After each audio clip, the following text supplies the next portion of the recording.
여러분, 대한민국 인터넷의 왕 네이버가 정말 시장을 발칵 뒤집어 놓을 만한 엄청난 한 수를 던졌습니다.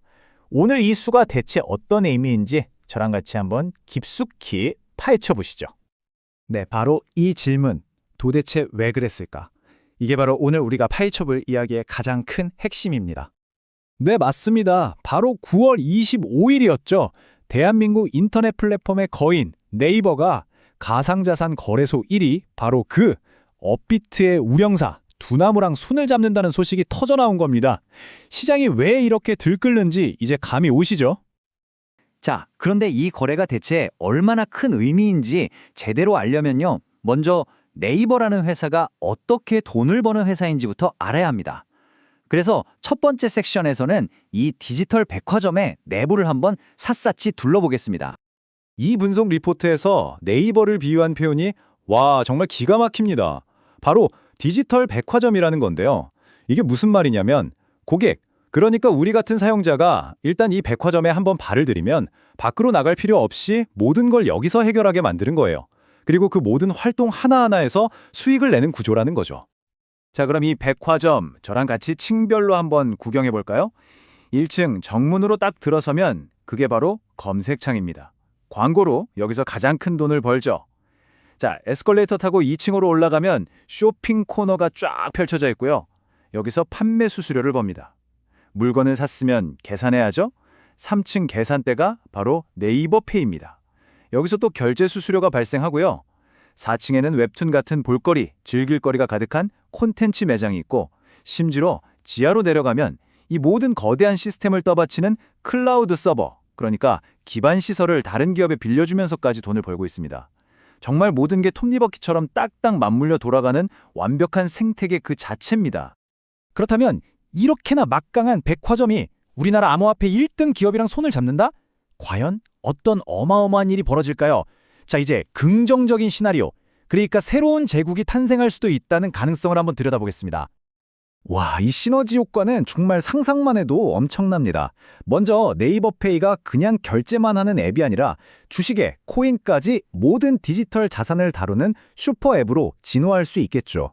그리고 네이버 웹툰에 있는 그 수많은 인기 캐릭터들이 NFT로 재탄생하는 것도 가능해집니다. 근데 진짜 중요한 건요, 수백만 명에 달하는 업비트 사용자들을 아주 자연스럽게 네이버 생태계 안으로 끌어들일 수 있다는 거고요. 심지어 자체 스테이블 코인, 그러니까 가격 변동이 없는 디지털 화폐를 만들어서 그 막대한 카드 수수료까지 아낄 수 있게 될지도 모릅니다. 자, 이 슬라이드는 정말 흥미로운 지점인데요. 바로 네이버의 AI 경쟁력입니다. 구글 AI가 딱 정답만 알려주고 검색을 끝내버리는, 말하자면 벽 같은 존재라면요, 네이버 AI는 달라요. 블로그나 카페처럼 자기네 생태계 안에 있는 양질의 컨텐츠로 사용자를 계속 연결시켜주는 다리 역할을 한다는 겁니다. 이게 바로 다른 기업들이 아무리 돈을 쏟아부어도 절대 따라할 수 없는 네이버만의 아주 강력한 경제적 해자, 그러니까 성을 지키는 연못 같은 방어벽인 셈이죠.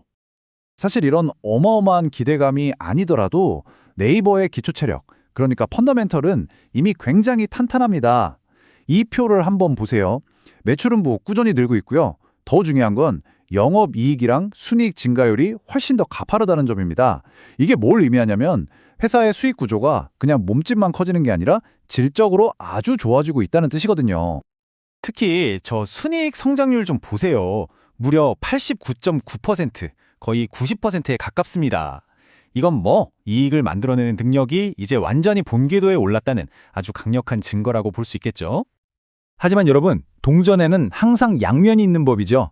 지금까지 장밋빛 전망을 봤다면 이제 그 뒤에 숨어있는 어두운 그림자, 바로 리스크 요인들을 하나씩 짚어보겠습니다.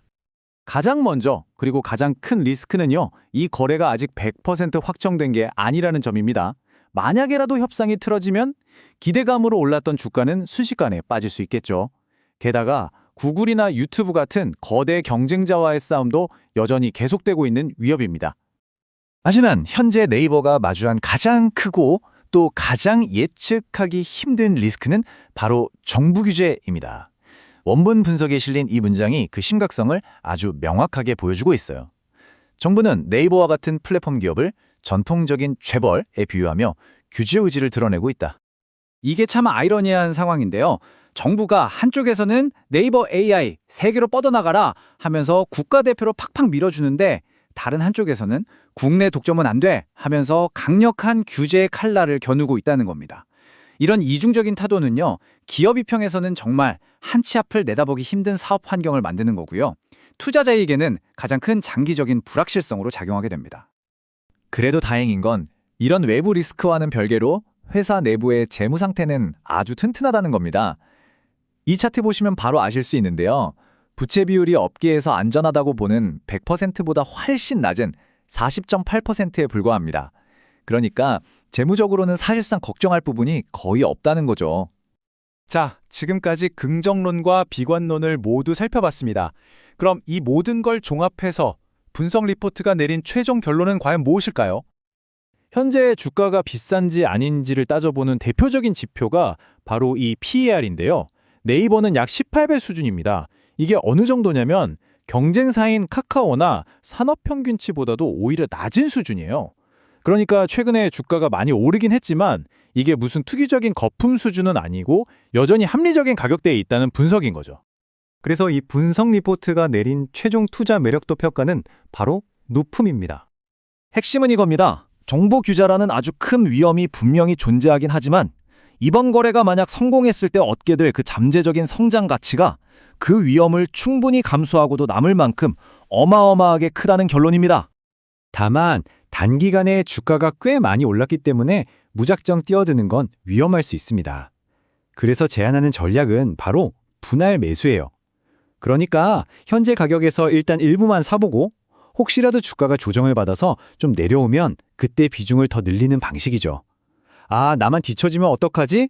이런 조급한 마음, 즉 포모에 휩쓸려서 가진 돈을 한 번에 다 넣는 몰빵 투자는 절대 피해야 합니다. 오늘의 분석은 여기까지입니다. 결국 네이버의 미래는 이 질문에 대한 답에 달려있지 않을까요? 과연 이 거대한 거래는 새로운 핀테크 제국을 탄생시킬 것인가? 아니면 거대한 규제의 벽이 이 디지털 공룡의 발목을 단단히 붙잡게 될 것인가?